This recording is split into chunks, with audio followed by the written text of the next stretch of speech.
Capítulo 30. El centro de gravedad permanente. No existiendo una verdadera individualidad, resulta imposible que haya continuidad de propósitos.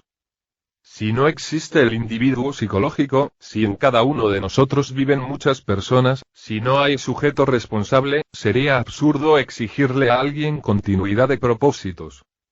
Bien sabemos que dentro de una persona viven muchas personas, entonces el sentido pleno de la responsabilidad no existe realmente en nosotros. Lo que un yo determinado afirma en un instante dado, no puede revestir ninguna seriedad debido al hecho concreto de que cualquier otro yo puede afirmar exactamente lo contrario en cualquier otro momento. Lo grave de todo esto es que muchas gentes creen poseer el sentido de responsabilidad moral y se autoengañan afirmando ser siempre las mismas.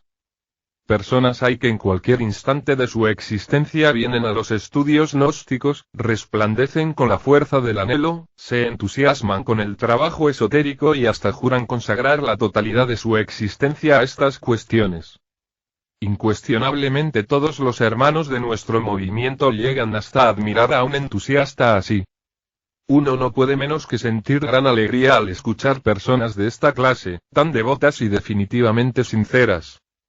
Sin embargo, el idilio no dura mucho tiempo, cualquier día debido a tal o cual motivo justo o injusto, sencillo o complicado, la persona se retira de la gnosis, entonces abandona el trabajo y para enderezar el entuerto, o tratando de justificarse a sí misma, se afilia a cualquier otra organización mística y piensa que ahora va mejor. Todo este ir y venir, todo este cambiar incesante de escuelas, sectas, religiones, se debe a la multiplicidad de yoes que en nuestro interior luchan entre sí por su propia supremacía. Como quiera que cada yo posee su propio criterio, su propia mente, sus propias ideas, es apenas normal este cambio de pareceres, este mariposear constante de organización, de ideal en ideal, etc. El sujeto en sí, no es más que una máquina que tan pronto sirve de vehículo a un yo como a otro. Algunos yoes místicos se autoengañan, después de abandonar tal o cual secta resuelven creerse dioses, brillan como luces fatuas y por último desaparecen. Personas hay que por un momento se asoman al trabajo esotérico y luego en el instante en que otro yo interviene, abandonan definitivamente estos estudios y se dejan tragar por la vida. Obviamente si uno no lucha contra la vida, ésta se lo devora y son raros los aspirantes que de verdad no se dejan tragar por la vida. Existiendo dentro de nosotros toda una multiplicidad de yoes, el centro de gravedad permanente no puede existir. Es apenas normal que no todos los sujetos se autorrealicen íntimamente. Bien sabemos que la autorrealización íntima del ser exige continuidad de propósitos y como quiera que es muy difícil encontrar a alguien que tenga un centro de gravedad permanente, entonces no es extraño que sea muy rara la persona que llegue a la autorrealización interior profunda.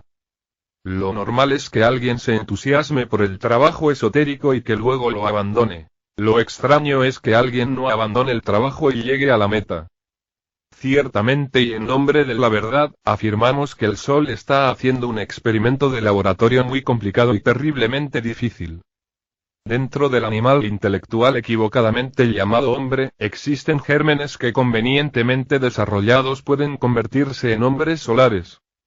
Sin embargo, no está de más aclarar que no es seguro que esos gérmenes se desarrollen, lo normal es que se degeneren y pierdan lamentablemente.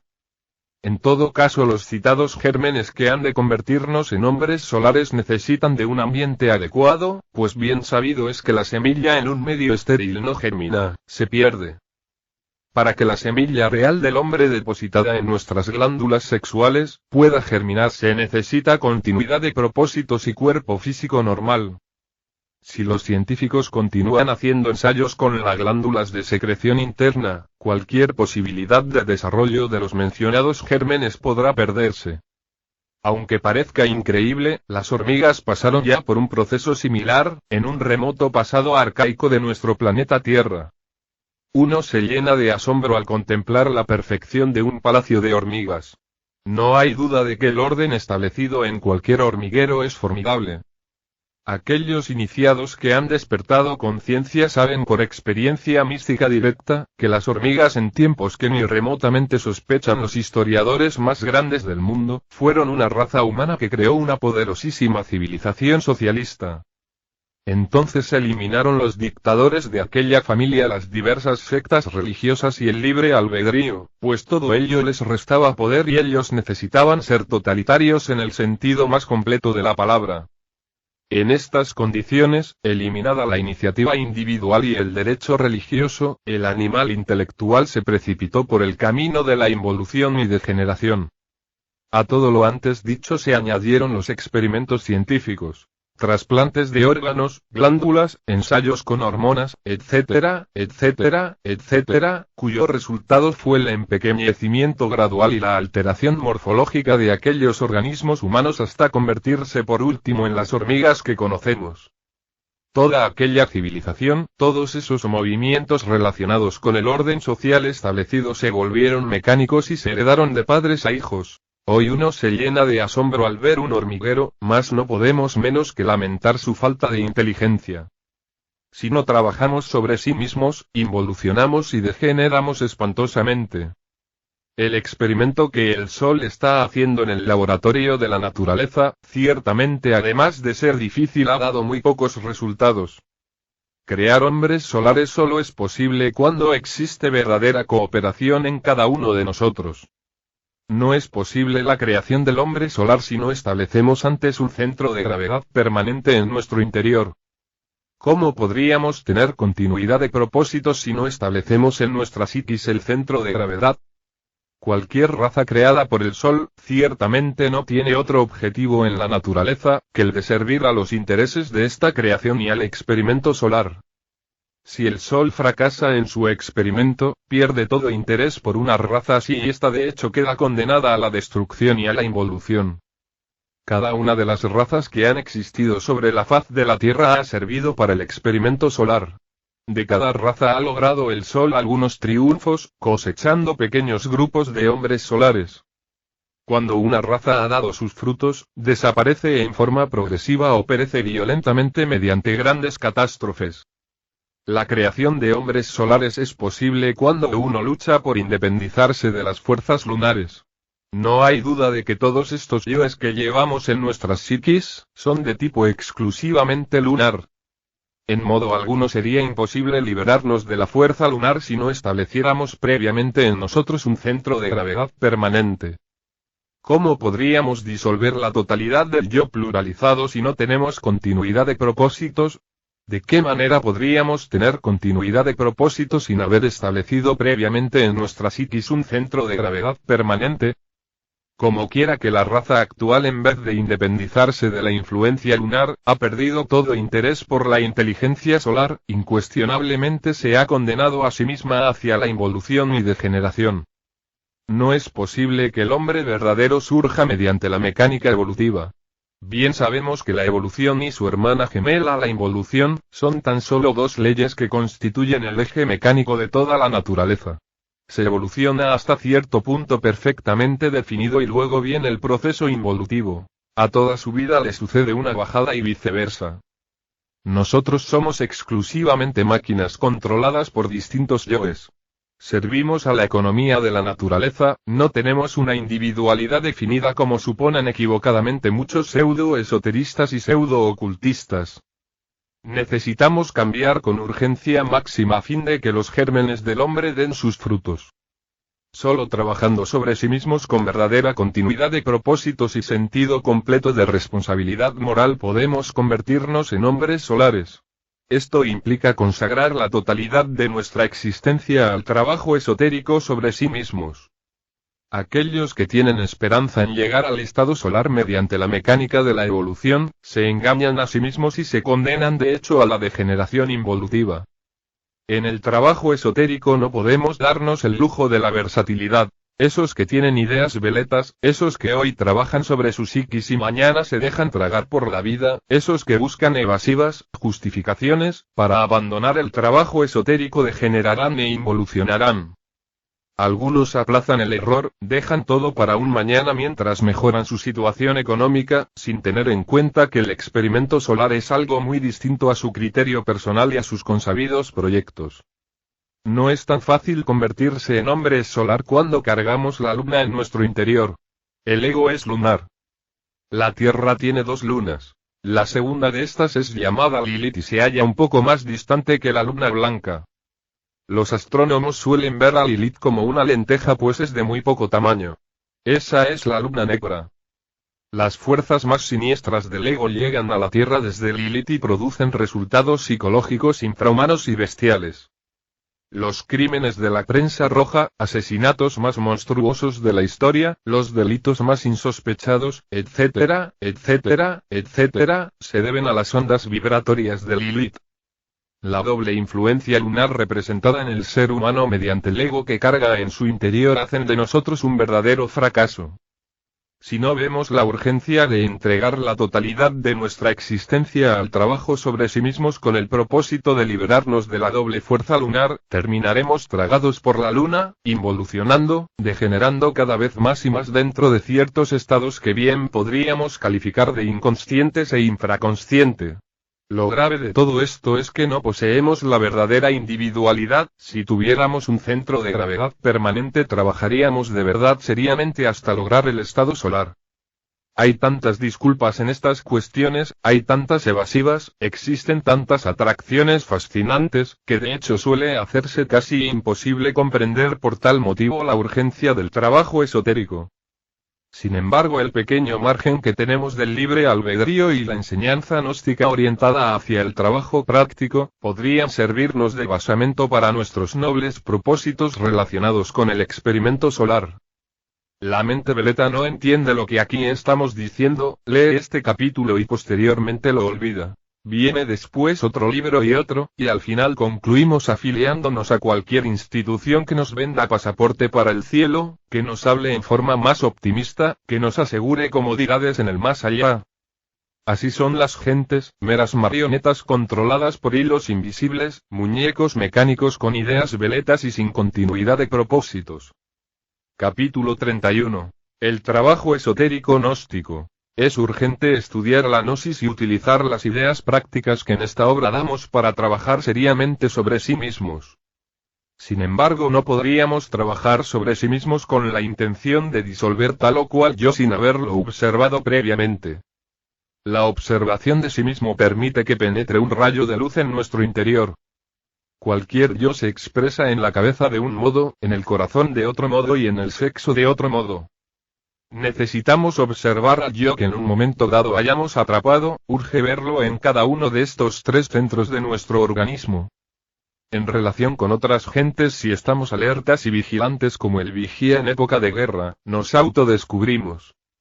Recuerde usted a qué hora le hirieron su vanidad, su orgullo.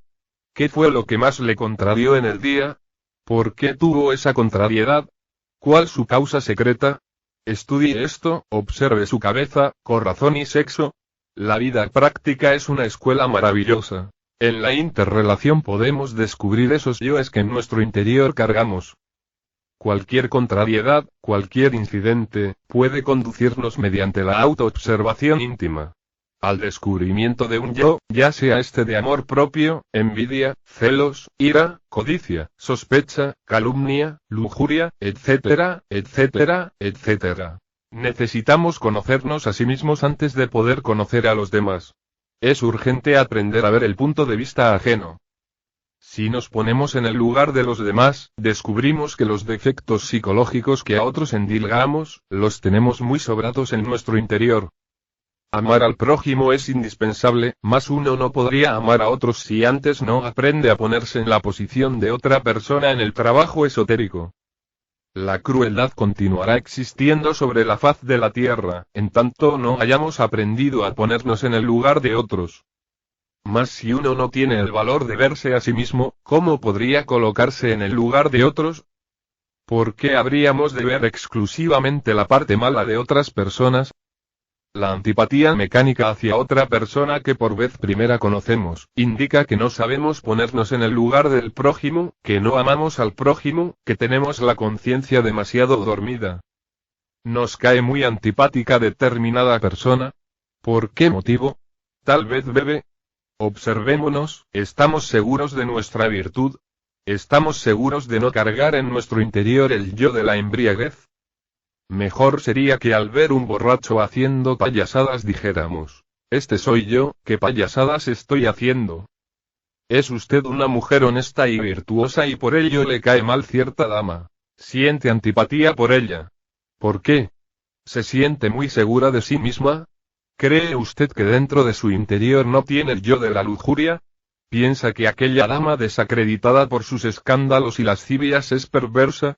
¿Está usted segura de que en su interior no existe la lascivia y perversidad que usted ve en esa mujer? Mejor sería que se autoobservase íntimamente y que en profunda meditación ocupase el lugar de aquella mujer a quien aborrece. Es urgente valorizar el trabajo esotérico gnóstico, es indispensable comprenderlo y apreciarlo si es que en realidad anhelamos un cambio radical. Se hace indispensable saber amar a nuestros semejantes, estudiar la gnosis y llevar esta enseñanza a todas las gentes, de lo contrario caeremos en el egoísmo. Si uno se dedica al trabajo esotérico sobre sí mismo, pero no da la enseñanza a los demás, su progreso íntimo se torna muy difícil por falta de amor al prójimo. El que da, recibe y mientras más dé, más recibirá, pero al que nada da hasta lo que tiene le será quitado. Esa es la ley. Capítulo 32. La oración en el trabajo. Observación, juicio y ejecución, son los tres factores básicos de la disolución. Primero, se observa. Segundo, se enjuicia. Tercero, se ejecuta. A los espías en la guerra, primero se les observa. Segundo se les enjuicia. Tercero se les fusila. En la interrelación existe autodescubrimiento y autorrevelación. Quien renuncia a la convivencia con sus semejantes, renuncia también al autodescubrimiento. Cualquier incidente de la vida, por insignificante que parezca, indubitablemente tiene por causa un actor íntimo en nosotros, un agregado psíquico, en yo. El autodescubrimiento es posible cuando nos encontramos en estado de alerta percepción, alerta novedad. Yo, descubierto in flagrante, debe ser observado cuidadosamente en nuestro cerebro, corazón y sexo. Un yo cualquiera de lujuria podría manifestarse en el corazón como amor, en el cerebro como un ideal, mas al poner atención al sexo, sentiríamos cierta excitación morbosa inconfundible. El enjuiciamiento de cualquier yo debe ser definitivo. Necesitamos sentarle en el banquillo de los acusados y juzgarle despiadadamente. Cualquier evasiva, justificación, consideración, debe ser eliminada, si es que en verdad queremos hacernos conscientes del yo que anhelamos extirpar de nuestra psiquis. Ejecución es diferente. No sería posible ejecutar a un yo cualquiera, sin haberle previamente observado y enjuiciado. Oración en el trabajo psicológico es fundamental para la disolución. Necesitamos de un poder superior a la mente, si es que en realidad deseamos desintegrar tal o cual yo. La mente por sí misma nunca podría desintegrar ningún yo, esto es irrebatible, irrefutable. Orar es platicar con Dios. Nosotros debemos apelar a Dios Madre en nuestra intimidad, si es que en verdad queremos desintegrar yoes. Quien no ama a su madre, el hijo ingrato, fracasará en el trabajo sobre sí mismo. Cada uno de nosotros tiene su madre divina particular, individual, ella en sí mismo es una parte de nuestro propio ser, pero derivado. Todos los pueblos antiguos adoraron a Dios Madre en lo más profundo de nuestro ser. El principio femenino del Eterno es Isis, María, Tonantzin, Cibeles, Rea, Adonia, Insoberta, etcétera, etcétera, etcétera. Si en lo meramente físico tenemos padre y madre, en lo más hondo de nuestro ser tenemos también a nuestro Padre que está en secreto y a nuestra divina Madre Kundalini. Hay tantos padres en el cielo cuantos hombres en la tierra. Dios Madre en nuestra propia intimidad es el aspecto femenino de nuestro Padre que está en secreto. Él y ella son ciertamente las dos partes superiores de nuestro ser íntimo. Indubitablemente él y ella son nuestro mismo ser real más allá del yo de la psicología. Él se desdobla en ella y manda, dirige, instruye. Ella elimina los elementos indeseables que en nuestro interior llevamos, a condición de un trabajo continuo sobre sí mismo. Cuando hayamos muerto radicalmente, cuando todos los elementos indeseables hayan sido eliminados después de muchos trabajos conscientes y padecimientos voluntarios, nos fusionaremos e integraremos con el Padre Madre, entonces seremos dioses terriblemente divinos, más allá del bien y del mal. Nuestra Madre Divina particular, individual, mediante sus poderes flamígeros puede reducir a polvareda cósmica a cualquiera de esos tantos yoes, que haya sido previamente observado y enjuiciado. En modo alguno sería necesaria una fórmula específica para rezarle a nuestra Madre Divina interior. Debemos ser muy naturales y simples al dirigirnos a ella. El niño que se dirige a su madre, nunca tiene fórmulas especiales, dice lo que sale de su corazón y eso es todo. Ningún yo se disuelve instantáneamente. Nuestra Divina Madre debe trabajar y hasta sufrir muchísimo antes de lograr la aniquilación de cualquier yo. Volveos introvertidos, dirigid vuestra plegaria hacia adentro, buscando dentro de vuestro interior a vuestra Divina Señora y con súplicas sinceras podéis hablarle. Rogadle desintegre aquel yo que hayáis previamente observado y enjuiciado. El sentido de autoobservación íntima, conforme se vaya desarrollando, os permitirá verificar el avance progresivo de vuestro trabajo. Comprensión, discernimiento, son fundamentales, sin embargo se necesita de algo más si es que en realidad queremos desintegrar el mí mismo. La mente puede darse el lujo de rotular cualquier defecto, pasarlo de un departamento a otro, exhibirlo, esconderlo, etc., mas nunca podría alterarlo fundamentalmente. Se necesita de un poder especial superior a la mente, de un poder flamígero capaz de reducir a cenizas cualquier defecto. Stella Maris, nuestra Divina Madre, tiene ese poder, puede pulverizar cualquier defecto psicológico. Nuestra Madre Divina, vive en nuestra intimidad, más allá del cuerpo, los afectos y la mente. Ella es por sí misma un poder ígneo superior a la mente. Nuestra Madre Cósmica particular, individual, posee sabiduría, amor y poder. En ella existe absoluta perfección. Las buenas intenciones y la repetición constante de las mismas, de nada sirven, a nada conducen. De nada serviría repetir, no seré lujurioso. Los yoes de la lascivia de todas maneras continuarán existiendo en el fondo mismo de nuestra psiquis. De nada serviría repetir diariamente, no tendré más ira. Los yoes de la ira continuarían existiendo en nuestros fondos psicológicos. De nada serviría decir diariamente, no seré más codicioso. Los yoes de la codicia continuarían existiendo en los diversos trasfondos de nuestra psiquis. De nada serviría apartarnos del mundo y encerrarnos en un convento o vivir en alguna caverna. Los yoes dentro de nosotros continuarían existiendo. Algunos anacoretas cavernarios a base de rigurosas disciplinas llegaron al éxtasis de los santos y fueron llevados a los cielos, donde vieron y oyeron cosas que a los seres humanos no les es dado comprender. Sin embargo, los yoes continuaron existiendo en su interior. Incuestionablemente la esencia puede escaparse del yo a base de rigurosas disciplinas y gozar del éxtasis, empero, después de la dicha, retorna al interior del mí mismo. Quienes se han acostumbrado al éxtasis, sin haber disuelto el ego, creen que ya alcanzaron la liberación, se autoengañan creyéndose maestros y hasta ingresan a la involución sumergida. Jamás nos pronunciaríamos contra el arrobamiento místico, contra el éxtasis y la felicidad del alma en ausencia del ego. Solo queremos poner énfasis en la necesidad de disolver yoes para lograr la liberación final. La esencia de cualquier anacoreta disciplinado, acostumbrado a escaparse del yo, repite tal hazaña después de la muerte del cuerpo físico, goza por un tiempo del éxtasis y luego vuelve como el genio de la lámpara de Aladino al interior de la botella, al ego, al mí mismo. Entonces no le queda más remedio que retornar a un nuevo cuerpo físico, con el propósito de repetir su vida sobre el tapete de la existencia. Muchos místicos que desencarnaron en las cavernas de los Himalayas, en el Asia Central, ahora son personas vulgares, comunes y corrientes en este mundo, a pesar de que sus seguidores todavía les adoren y veneren. Cualquier intento de liberación, por grandioso que éste sea, si no tiene en cuenta la necesidad de disolver el ego, está condenado al fracaso.